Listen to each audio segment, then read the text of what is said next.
I don't have time, nor is there much demand for me to go on and be interviewed and so forth.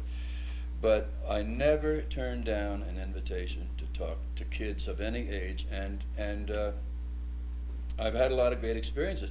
When Dave Guterson was teaching at Bainbridge High School, I think I appeared before his classes about 3 times, and I knew Dave's work, unlike a lot of people. I had read some columns he'd written for Sports Illustrated.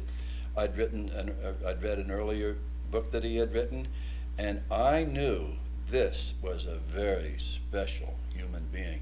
And this is not hindsight speaking. I would tell his students, because inevitably they would say to me, what writers should we try to study? What writers should we try to emulate? And I would point to the back of the room, and I remember doing this. Study that guy right back there that's teaching you this course. And then, of course, snow falling on cedars proved I was right. Yes. Excellent.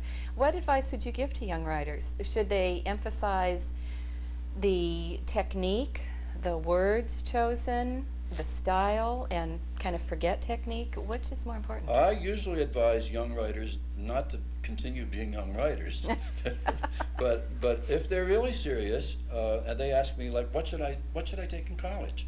What should I study? Should I study creative writing 1, expository writing 2, experiential writing 3, English 101?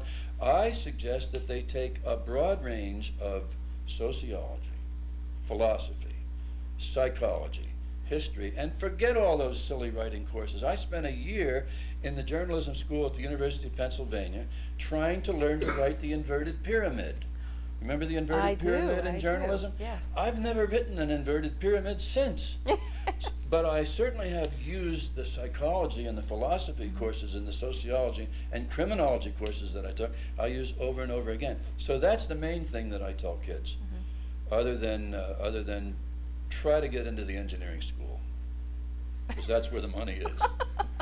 I see. Good advice. And for those who do not remember the inverted pyramid, you just have to explain that. I'm not sure I remember. No, the inverted pyramid, it was newspaper writing. And that was back in the days of all the news that fits. If the paper had a 9-inch hole on page 1, your story went 9 inches. Now in the next edition, something else might get in the way, and now your story is only going to go 6 inches. So your story had to be written in an inverted pyramid so that if they lopped off from the bottom, the reader would still learn enough about the story. That's why the who, what, where, when, why, and how had to be up in the lead, because if they got down to 2 inches, that might be all that remains. That was called the inverted pyramid, and I'm sure it was of great value to Thomas Wolfe and all the other great writers. But you do spend a heck of a lot of time learning how to do it. Well, do you think perhaps, with the way America is not perhaps as literate as it used to be, that we should go back to that?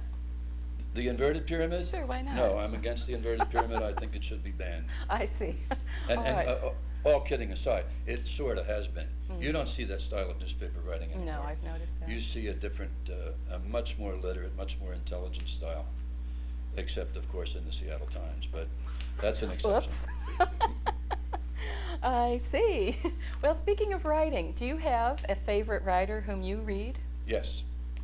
Are you Graham Greene, the English writer, to me, he has it all. And I read and reread and reread his work. Among contemporaries, you are not going to find any better writers than David Guterson. Here he is right in our backyard. The man defies description. And there are other young writers. Well, I guess Dave isn't so young anymore, but he's young when I first met him. There are other young writers that are coming along. They don't always become successful because there's so much more involved nowadays than just writing a good book. There's whether you have the publisher behind you. There's whether you get a good review in the New York Times, and thank God I did for Hastened to the Grave. You can write a very good book and it just goes right into the trash can. I read one about a month ago called The Ordinary Seaman by a writer named Francisco Goldman, who's half Guatemalan and half United Statesian. And it is one of the most magnificent novels I